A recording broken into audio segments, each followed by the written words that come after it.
जय माता रानी दोस्तों, नीता विक्रम चैनल में आपका स्वागत है।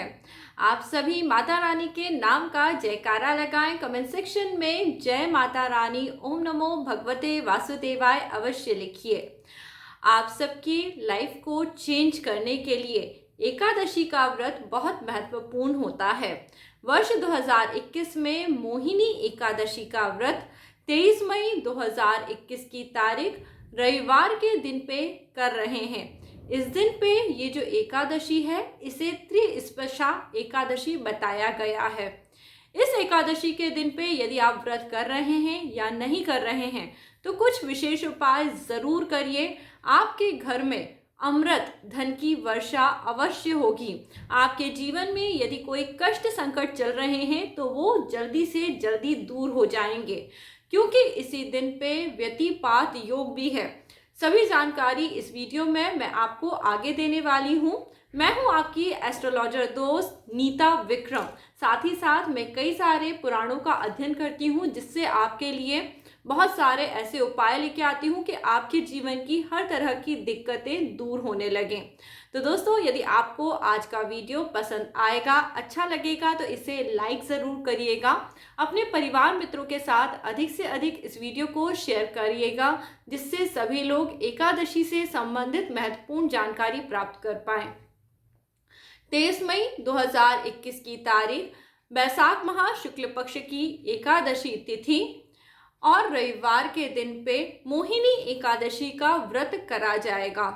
जो लोग बीमार हैं, बच्चे हैं, वो यदि व्रत नहीं भी रखते तो भी उन्हें इस दिन पे चावल नहीं खाना चाहिए। घर में सेम का भोजन नहीं बनाना चाहिए। सेम की सब्जी आप सब जानते हैं। ऐसा कहते हैं एकादशी के दिन पे जिस घर में सेम बनाई जाती है उनके पुत्र का नाश होता है, यानी घर में कष्ट इत्यादि आते हैं। तो इस प्रकार से एकादशी व्रत रखने के कुछ महत्वपूर्ण नियम के साथ साथ आपके लिए आज मैं बहुत ही लाभकारी उपाय लेके आई हूँ, जिन्हें इस एकादशी के दिन पे आप कर सकते हैं। सबसे पहले हम त्रिस्पर्शा एकादशी के विषय में जानकारी प्राप्त करेंगे। दोस्तों, यह एकादशी बहुत सारे सालों के बाद आती है, परंतु ईश्वर की कृपा है कि पिछली बार भी बैसाख मास में शुक्ल पक्ष की एकादशी को त्रिस्पर्शा एकादशी आई थी और इस बार भी शुक्ल पक्ष की एकादशी में त्रिस्पर्शा एकादशी आई है। ये स्वयं श्री हरि विष्णु की कृपा है कि आप सब त्रिस्पर्शा एकादशी के दिन व्रत पूजन अर्चन करेंगे। त्रिस्पर्शा एकादशी में व्रत रखने में 1000 गंगा स्नान का पुण्य फल प्राप्त हो जाता है, 1000 गोदान का पुण्य फल प्राप्त होता है, 1000 पृथ्वी के सारे तीर्थों में पुण्य करने का फल प्राप्त होता है, हजारों अश्वमेघ यज्ञ करने का फल प्राप्त होता है, साथ ही साथ हजारों सोम यज्ञ इत्यादि करने का फल प्राप्त होता है। त्रिस्पर्शा एकादशी में एकादशी द्वादशी तिथि का क्षय होता है और त्रयोदशी तिथि मिल जाती है, यानी 3 तिथियां एक साथ होती हैं, जिसके कारण यह श्री हरि विष्णु को अत्यंत प्रिय होती है। एकादशी की तिथि आपके जीवन में अमृत के समान फल देती है। इस दिन पे श्री हरि विष्णु को गंगा जल जरूर अर्पित करें और बाद में गंगा जल स्वयं भी ग्रहण करें। यह अमृत समान है, आपके जीवन के हर कष्ट को दूर करने वाला है।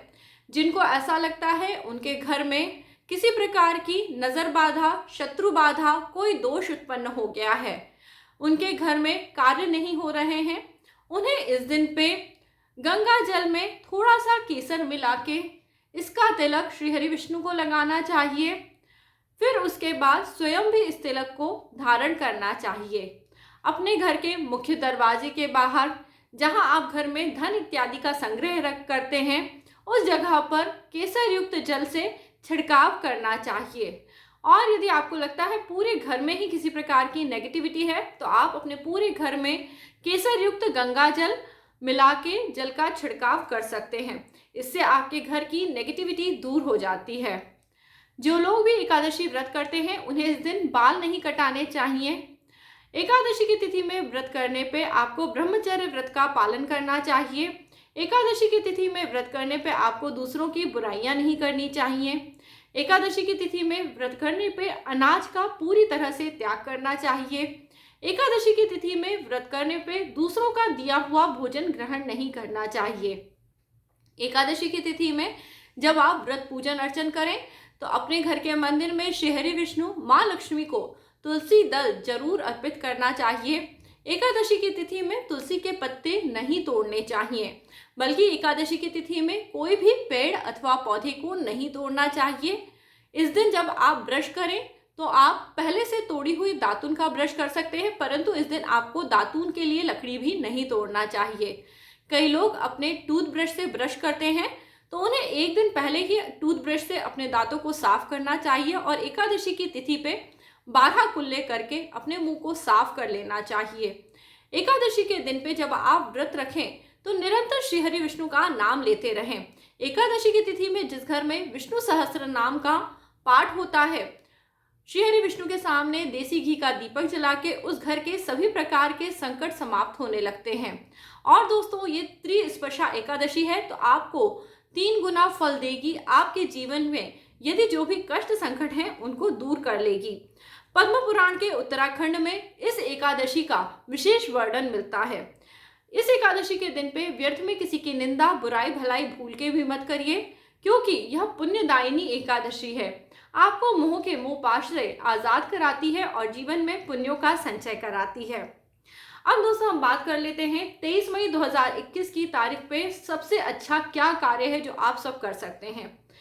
इस दिन पे दोस्तों, जिस प्रकार हमारे प्राण हमारे सांसों के द्वारा चलते हैं, अपने प्राणों को जब आप शांत करते हैं या उनको अपने नियंत्रण में करते हैं, मंत्र जाप करते हैं, तो आपको अद्भुत फल की प्राप्ति होगी, क्योंकि इस दिन पे व्यतिपात नाम का एक योग है।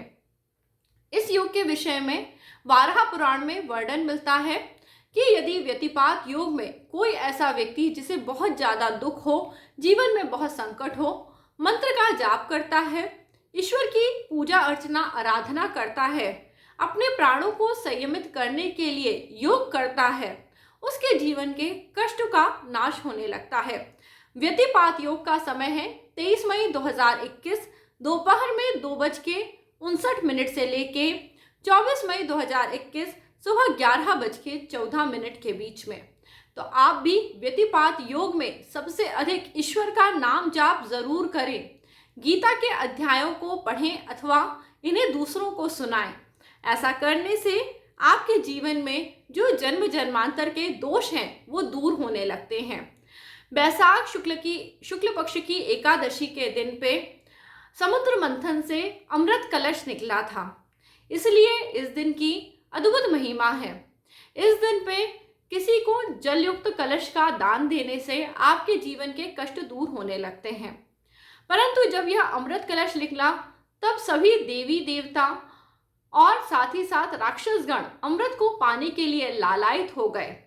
तब विष्णु भगवान ने द्वादशी की तिथि में इस अमृत कलश की रक्षा करी और जब त्रयोदशी की तिथि आई तब सभी देवी देवताओं को इस अमृत कलश के जल का पान कराया। तो यह तीनों तिथियां जब एक ही दिन पे मिल जाती हैं तो आप सोचिए, इस दिन पे भगवान विष्णु साक्षात आपके जीवन में आपको अमृत पान कराने आए हैं, आपके कष्टों को दूर कराने आए हैं। यदि आप देवताओं जैसा व्यवहार करेंगे, देवताओं जैसा अच्छा आचरण करेंगे तो आपके जीवन के हर कष्ट दूर हो जाएंगे। तथा चतुर्दशी की तिथि में श्रीहरि विष्णु ने सभी राक्षसों का संहार करा और पूर्णमासी की तिथि में उन्होंने इस सृष्टि को शांत रूप में धारण करा। इस प्रकार से बैसाख माह का अद्भुत महात्म्य है। तो दोस्तों, एकादशी की तिथि में कल के दिन सुबह सुबह उठ के आप सभी को स्नान जरूर करना है। आंवले से या आंवले के रस से स्नान करने मात्र से जीवन में लक्ष्मी आती है। परंतु दोस्तों, आप इसके अलावा इस दिन पे आंवले का जो फल है वो श्रीहरि विष्णु को भी अर्पित कर सकते हैं। यह त्रिस्पर्शा एकादशी को मंजुला भी बताया गया है। सभी प्रकार के मनोवांछित फल प्रदान करने वाली यह एकादशी आपके जीवन के घोर कष्टों का नाश करती है, आपको जीवन में सुख सौभाग्य देने आती है। इस दिन यदि आप कोई भी अच्छा कर्म करते हैं तो उसका पुण्य संचय आपको जन्म जन्मांतर के पापों से दूर कर देता है। इस दिन गौ माता को रोटी ज़रूर खिलाइए। घर के आसपास यदि कोई गरीब बेसहारा है उसे भोजन ज़रूर करा दीजिए। यदि आपको लगता है कि बहुत दिनों से आपने कोई सेवा का कार्य नहीं करा, तो आज के दिन रविवार है, थोड़ा समय निकालिए, सेवा का कार्य अवश्य करिए। लॉकडाउन चल रहा है, घर से बाहर नहीं निकल सकते, किसी को दान नहीं दे सकते, तो दोस्तों इंटरनेट के ज़रिए ही बद्रीनाथ और वैष्णो देवी कई ऐसे मंदिर हैं जहाँ पे दान इत्यादि दिए जाते हैं। यदि आपके मन की इच्छा प्रबल है तो आप किसी भी जगह पे दान पुण्य करके उस पुण्य का अर्जन कर सकते हैं। वैसे गरीब या दरिद्र नारायण की सेवा करने का भी अद्भुत पुण्य फल प्राप्त होता है। अमृत रूपी दूध का इस दिन पे आप सेवन करके इस व्रत को करिए। आपके जीवन के हर तरह के शोक और कष्ट दूर होने लगेंगे। मोहिनी एकादशी के दिन पे श्रीहरि विष्णु को प्राप्त करने के लिए रात्रि जागरण करते समय या रात में 9 बजे से लेकर 12 बजे के बीच में ओम नमो भगवते वासुदेवाय, यह 12 अक्षर का मंत्र है, इसका जाप करेंगे। और एक मुट्ठी चावल आप ज़रूर निकाल के रखें, जिसका दान आपको जब आप अपने व्रत का पारण करेंगे उस समय पे जरूर करना है। एक मुट्ठी चावल मैं बहुत कम बता रही हूँ, आप कम से कम यदि आप सामर्थ्यवान हैं तो एक समय कोई भी व्यक्ति अपने घर में चावल पका पाए, इतने चावलों का दान ज़रूर करिए। ऐसा माना जाता है चावल इत्यादि का दान जब आप करते हैं तो इससे आपका घर फलता फूलता है, घर में संपन्नता बनी रहती है। मैं भी दोस्तों इस दिन पे चावलों का दान करूंगी और जो भी यथा योग्य दक्षिणा इत्यादि हो पाएगी उसका दान जरूर करूंगी। आप सब भी अपने जीवन में पॉजिटिविटी बनाए रखने के लिए मोहिनी एकादशी के दिन का नियम जरूर करें। आप सबके जीवन में सुख सौभाग्य की वृद्धि हो, कलह संकट का नाश हो, ऐसी कामना करते हुए आज का वीडियो यहीं समाप्त करती हूँ। अगली बार एक नया वीडियो लेके आपसे जल्दी ही मिलूंगी। जय माता रानी दोस्तों।